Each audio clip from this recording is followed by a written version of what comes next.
The kingdom of God is within us. Nangunguna yan, it started within us, ang kaharian ng Diyos.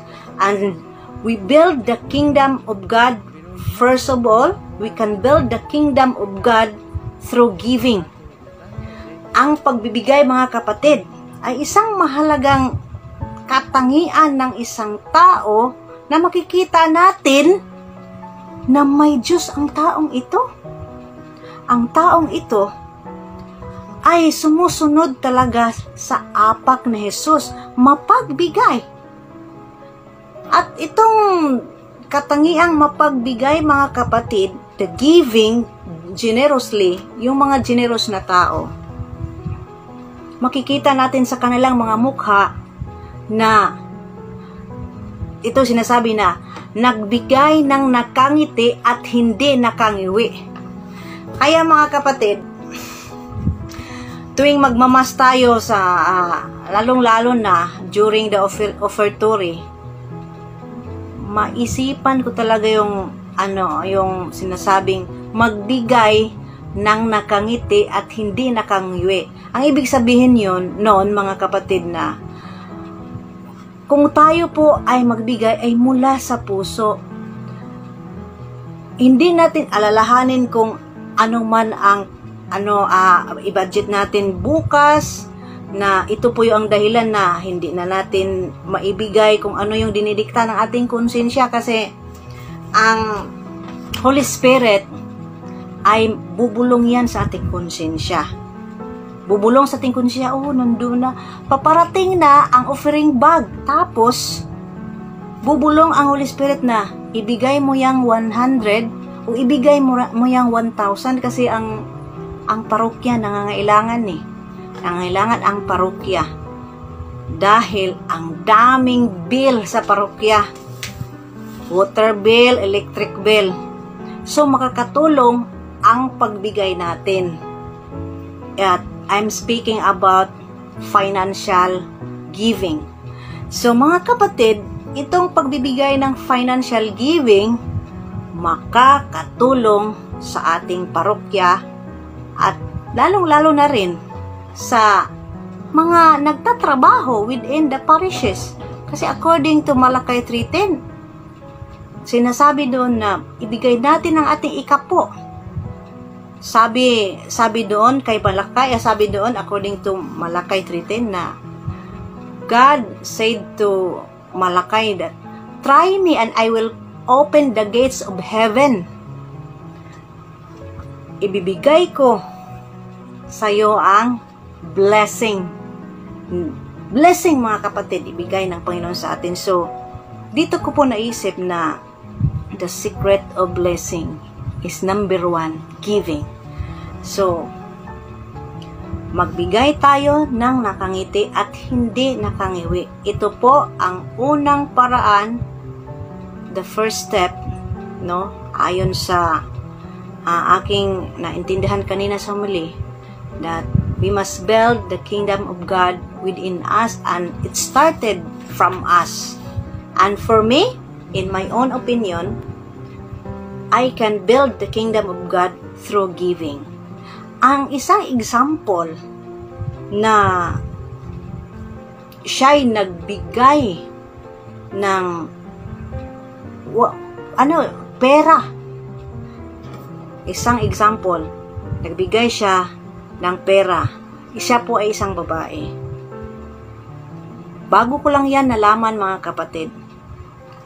Saan po siya nagbigay? Nilista ko po ang kanyang mga binibigyan.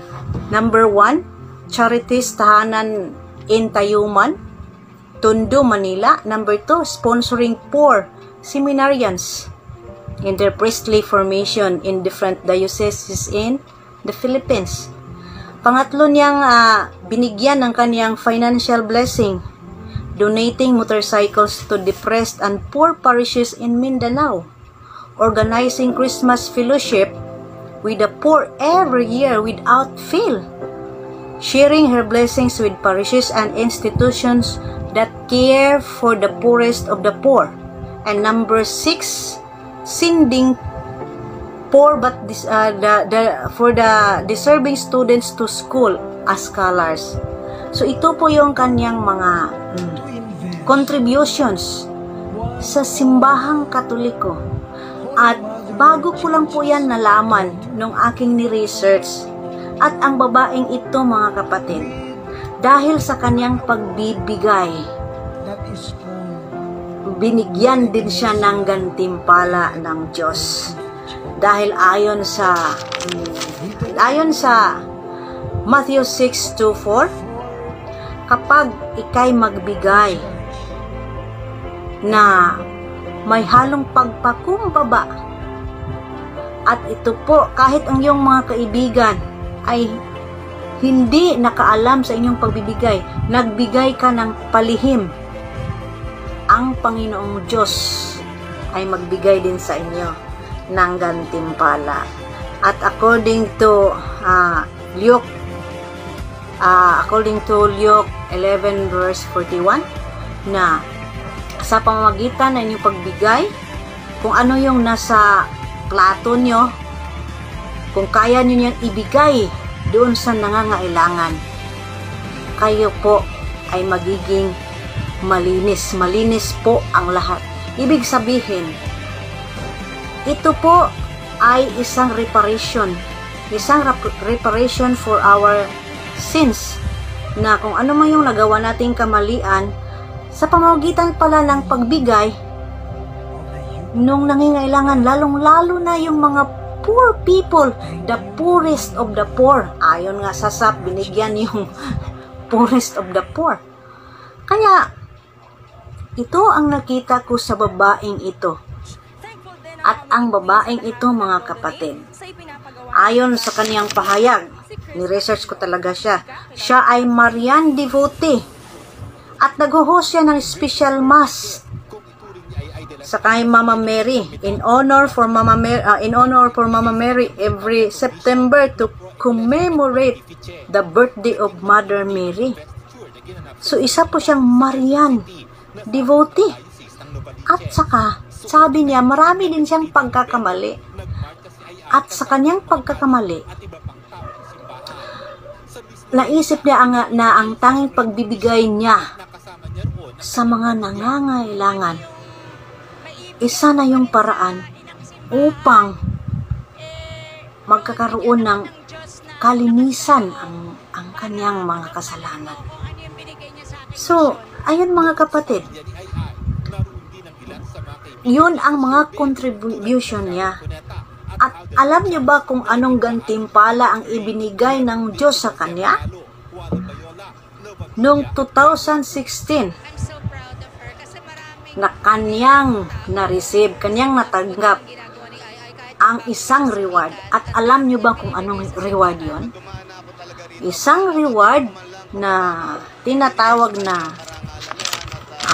Pro Ecclesia et Pontifici ba yan? Pontifice of Medal. So, ang award na yon ay tinatawag na it is honored with the Papal Award for her faith and contributions to the Catholic Church. So, ang babaeng ito na inaamin niya na may mga kasalanan din siyang nagawa, may mga kamalian din siyang nagawa, at upang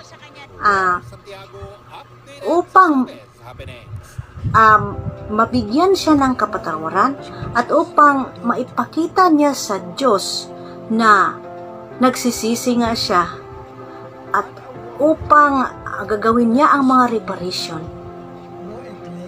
number 1 niyang ginawa, mga kinikita niya, mga kapatid, kanyang binibigay sa mga nangangailangan, yung mga poorest of the poor, lalong-lalo na yung mga seminarians.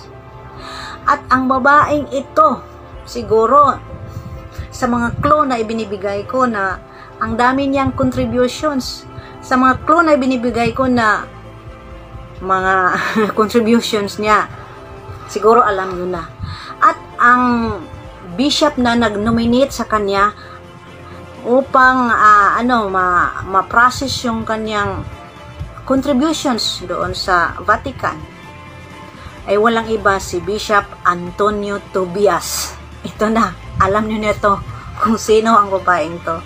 So ito, siguro 6 lang ang na-research ko na contribution niya sa simbahang Katoliko. So ito po ay, it is belong to the Archdiocese of Novaliches, Quezon City.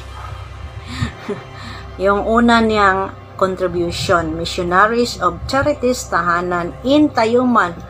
Walang iba, ang babaeng ito, building the kingdom of God through giving, ay walang iba kundi si Martina Ellen de las Alas. Ang pangalan niya bilang artista ay walang iba, si Ai Ai de las Alas. Kaya mga kapatid, ang daming na-bless din sa kanya. Ang daming gumraduate sa seminarians, ang daming nagiging pari ng dahil sa kanya. Ang daming nakakain ng mga masasarap na pagkain ng dahil sa kanya. At isipin mo, taon-taon during the birthday of Mother Mary, nag-alay po siya ng special mass in honor for the Blessed Virgin Mary. At saka, grabe yung ginagawa niya. At meron siyang trending, di ba? Trending nung isang buwan ang about sa ano ba yun, Brother Buboy, sa gay union law, di ba? Sa union law daw about sa gay, di ba? Trending yun. Ngunit ano yung sinasabi ni Ai Ai? Sabi niya, wala akong against sa pagmamahalan ng same-sex marriage. Ng same-sex, hindi same-sex marriage. Mali na naman tayo. Wala akong against sa pagmamahalan ng same-sex. Yung lang kasal ang hindi ako pabor. Yun ang sabi ni Ai Ai de las Alas. So, ito po ay published in pip.ph editors. So, CCTO Ariel Sirato noong January 9, 2020 ba yan? Yun mga kapatid, hindi siya against sa same-sex na pagmamahalan. Hindi lang siya pabor sa kasal. So, ayun. Ai Ai de las Alas tumanggap ng Papal Award